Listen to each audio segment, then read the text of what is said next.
देवापुर गांव में दो बहनें रहती थीं, बड़ी हर्षिता और छोटी सहिती। हर्षिता समझदार थी, लेकिन सहिती में बहुत बचपना था। दोनों एक दूसरे से हमेशा लड़ती रहती थी और हमेशा एक दूसरे की शिकायतें करती रहती थी। अपनी बेटियों की रोज रोज की शिकायतों से तंग आकर उनके माता पिता नाग बाबू और रत्नम ने एक निर्णय लिया और दोनों बेटियों को हॉल में बुलाया। अच्छा बताओ, तुम दोनों में से किसकी शादी पहले करवाकर उसे ससुराल भेजना है? तुम दोनों का एक साथ रहना तो बड़ा मुश्किल लगता है मुझे। पापा, मैंने अभी किया ही क्या है। पहले मुझे अपने पैरों पर खड़े होने दो, फिर करूंगी। क्या दीदी, क्या तुम अपने पैरों पर नहीं खड़ी हो? क्या तुम जिन पर खड़ी हो लकड़ी के टुकड़े हैं? हाँ, बोलो ना। मन तो करता है कि तुम्हारा सिर ही मुंडवा दूं। हाँ नहीं तो क्यों नहीं करेगा? जरूर करेगा। तुम्हारे बाल इतने बेकार जो हैं, मेरे बालों से विग बनाकर पहनने का कर रहा होगा, तभी तो मैं तुम्हारे साथ ब्यूटी पार्लर नहीं जाती। देखो सही गुस्सा आ रहा है मुझे। कितना आ रहा है दीदी? 25 ग्राम, आधा किलो या 2 किलो? मैं तुम्हारे हाथ जोड़ती हूँ, ये सड़े हुए जोक सुनाना ना बंद करो। क्या टमाटर जैसा सड़ा या प्याज जैसा, फिर कड़वी करेले जैसा? मुझे बता दो, मैं झट से ताजा वाला यूज कर लूंगी। पापा देखो ना, कैसे पागलों जैसे बातें कर रही है। आप ऐसा करो, इसकी शादी करवा दो पहले। अरे दीदी, मैं तो बहुत पहले से शादी करने के लिए तैयार हूँ, लेकिन अगर बड़ी बहन से पहले मेरी शादी हो गई तो लोगों को लगेगा कि तुम्हारी कुंडली में कोई दोष है, इसलिए छोटी बहन की शादी पहले कर रहे हैं। फिर तुमको ही परेशानी होगी। क्यों पापा, है ना? पापा, मैं पार्लर जा रही हूँ, बर्दाश्त नहीं हो रहा। हाँ भाई, आखिर तुम्हारा मुखड़ा देखे बिना पार्लर कैसे खुलेगा? तो जाओ। बिना कुछ बोले हर्षिता चुपचाप वहाँ से चली गई।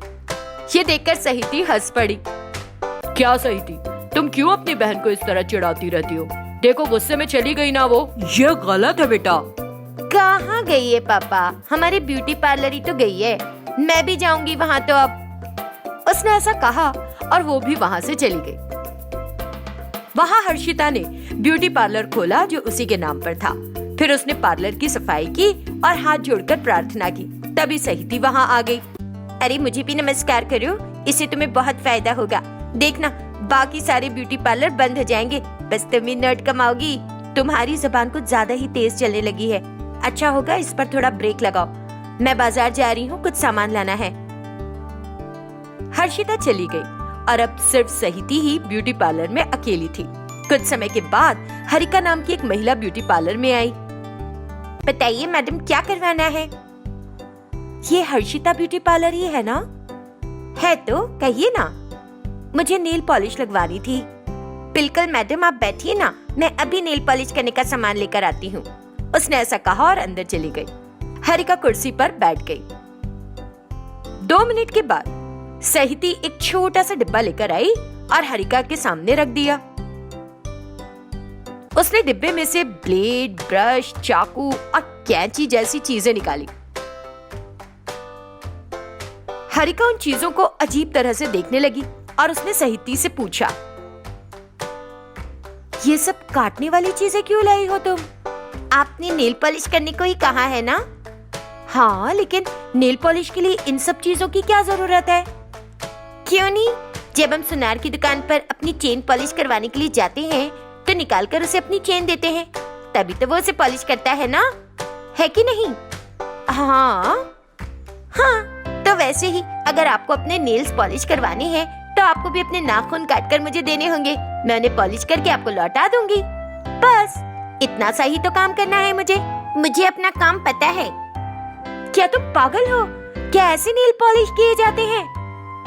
मुझे पता है मैडम, नेल्स ऐसे ही पॉलिश किए जाते हैं। अगर आपको डर लग रहा है तो बस अपनी आंखें कस कर बंद कर लो। बस 2 मिनट का ही तो काम है।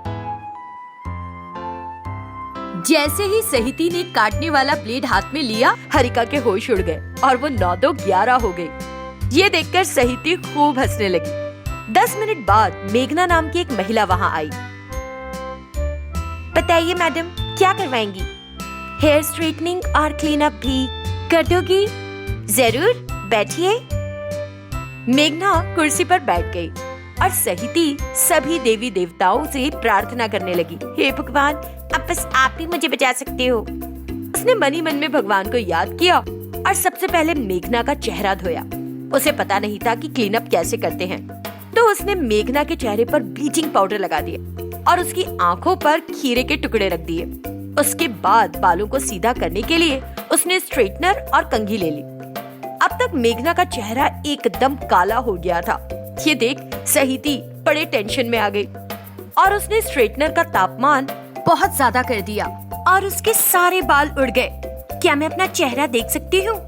मेघना को शक हुआ। नहीं नहीं, अभी नहीं। मैं आपको बता दूंगी कि आप कब खुद को आईने में देख सकती हो। अभी तो धोया है आपका चेहरा।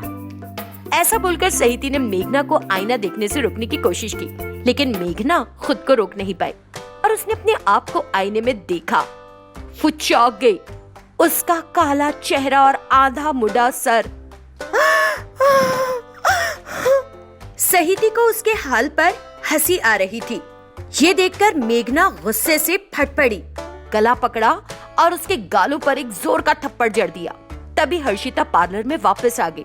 सब कुछ जानने के बाद हर्षिता मेघना से कुछ न कह सकी और माफी मांगने लगी और सहिती वो तो चुपके से वहाँ से बाहर निकल गई। सॉरी मैडम, मैं दिल से माफी मांगती हूँ आपसे। फिर ऐसा मैम नहीं होगा, आप पैसे मत दीजिए। मेघना ने अपने सिर को दुपट्टे से ढका और बाहर निकल गई। जब उसकी नजर हर्षिता ब्यूटी पार्लर के बोर्ड पर पड़ी तो उसने तुरंत एक पत्थर उठाया और जोर से उस बोर्ड पर दे मारा। फिर वो पैर पटकती हुई चली गई।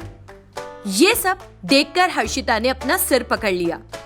वहाँ सहिती पास ही एक दीवार के पीछे खड़ी ये सब देख रही थी और अपनी हंसी दबा रही थी। माधवपुर शहर में एक संपन्न पति पत्नी रघुराम और सुजाता रहते थे। उनकी एक बेटी थी रश्मिका। वो बहुत अभिमानी किस्म की लड़की थी। एक दिन रश्मिका उसके घर में काम करने वाली औरत रतालू के ऊपर बहुत चिल्ला रही थी और उसे डांट रही थी। इसी बीच सुजाता वहां आ गई। मैडम, अब मैं आपके घर काम नहीं करूंगी मैडम। हम लोग गरीब हैं। इसका मतलब ये नहीं कि आपको इस तरह डांट सकते और हमें नीचा दिखा सकते। इतनी भी मजबूरी नहीं है कि मैं यहाँ डांट काका के भी काम करूं। ऐसा मत कहो रतालू, मैं रश्मिका से बात करूंगी। काम मत छोड़ो, मैं तुम्हारा पैसा बढ़ा दूंगी। What मॉम, आप क्या बात कर रही हो? आप इस रतालू से इतनी मिन्नतें क्यों कर रही हो? कायदे से तो गरीब को हमारे आगे गिड़गिड़ाना चाहिए और हमारे पैर पकड़कर भीख मांगनी चाहिए। अगर हम उन्हें काम नहीं देंगे तो वही लोग भूख से तड़पेंगे। उसे जाने दो माँ। रश्मिका, तुम कुछ नहीं समझती। फौरन अंदर जाओ। क्या माँ, आप एक नौकरानी के सामने मुझ पर क्यों चिल्ला रही हो? इसके मुंह पे पैसा मारो और निकालो इसे घर से। आज के बाद से ये मुझे नजर भी नहीं आनी चाहिए। रतालू, निकल यहाँ से। रश्मिका जोर से चिल्लाई और अपने कमरे में चली गई। सुजाता ने रतालू को देखा तो रतालू की आंखों में आंसू थे। सुजाता समझ गई कि अब रतालू उनके यहाँ काम नहीं करेगी। इसलिए सुजाता ने रतालू को उसके पैसे दे दिए और वो पैसे लेकर रतालू ने सुजाता से कहा, मैडम, अगर रश्मिका मैडम ऐसे ही करती रही तो एक भी काम वाली नहीं टिकेगी आपके यहाँ। अगर रश्मिका मैडम आपके बस से भी बाहर है तो फिर आप किसी ऐसी नौकरानी को रखो जिसका कोई ना हो। यहाँ तो ऐसी ही कोई टिक सकती है मैडम। उसने ऐसा कहा और वहाँ से फौरन चली गई। इसके बाद सुजाता रश्मिका के कमरे में गई। रश्मिका खिड़की पर खड़ी होकर बाहर रोड पर देख रही थी। पहले से ही बिना काम वाली के इतनी परेशानी हो रही है। तुम्हारे ऐसे बर्ताव के कारण कोई टिकती नहीं। तुम ऐसा ही करती रहोगी तो कैसे चलेगा? हाँ, अखबार में ऐड दे दो। आप एक अच्छी तनख्वाह पर एक नौकरानी ढूंढ रही हो। देखना, काम वालियों की लाइन लग जाएगी। कैसे भी समझाओ, लेकिन सुजाता समझ गई थी कि रश्मिका सर चढ़ गई है और वो बिना कुछ बोले उसके कमरे से हॉल में आ गई। उसे पता था कि अब नौकरानी रतालू के चले जाने पर काम का सारा बोझ उसी पर आ गया है। यही सोच वो हताश हो सोफे पर बैठी थी। तभी रघुराम अनुपमा नाम की एक लड़की के साथ घर आया। वो बहुत ही प्यारी लड़की थी और उसे देखते ही सुजाता को वो बहुत पसंद आई। ये कौन है? ये तो बड़ी प्यारी और मासूम सी लग रही है। ये चुकैया की बेटी है जो हमारे होटल में काम करता था। अब इसका कोई नहीं रहा। मरते समय चुकैया मुझे अपनी बेटी की जिम्मेदारी सौंप गया। मैंने उससे कहा कि मैं जरूर अनुपमा का ख्याल रखूंगा, इसलिए इसे अपने साथ ले आया। तभी रश्मिका भी हॉल में आ गई। अनुपमा को देखते ही वो मन ही मन सोचने लगी, ये तो बिल्कुल अंगूठा छाप लग रही है और इसका कोई है भी नहीं, अनाथ है बेचारी। अब मैं सिखाऊंगी इसको मजा। तभी सुजाता ने पूछा, तुम्हारा नाम क्या बताया बेटी? अनुपमा मैडम।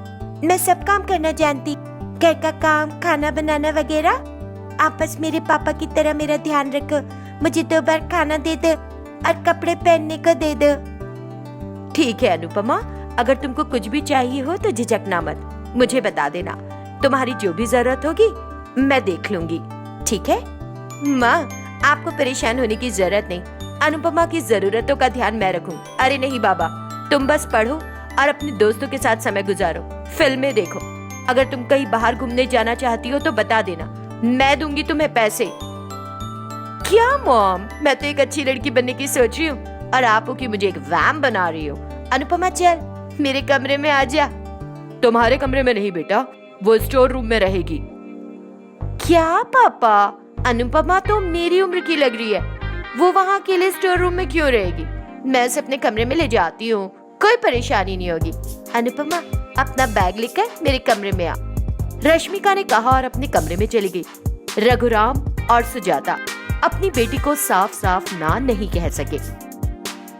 रश्मिका जाकर अपने बिस्तर पर लेट गई और बोली, ए देख, मेरे पैरों में दर्द हो रहा है, जरा मालिश तो कर दे।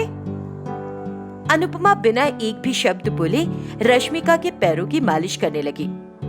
इससे अहंकार से भरी रश्मिका को बड़ा सुकून मिला। अनुपमा उसके पैरों की मालिश करती रही। थोड़ी देर बाद, जा अब मेरे लिए कॉफी लेकर आ, चीनी का डब्बा भी लेकर आना। हाँ। फिर अनुपमा सीधे रसोई में गई, कॉफी बनाई और चीनी लेकर रश्मिका के पास आ गई। उसने रश्मिका को कॉफी दी और वो कॉफी की एक चुस्की लेकर बोली कि उसमें चीनी बिल्कुल भी नहीं है। फिर उसने डब्बे की सारी चीनी कप में डाल दी।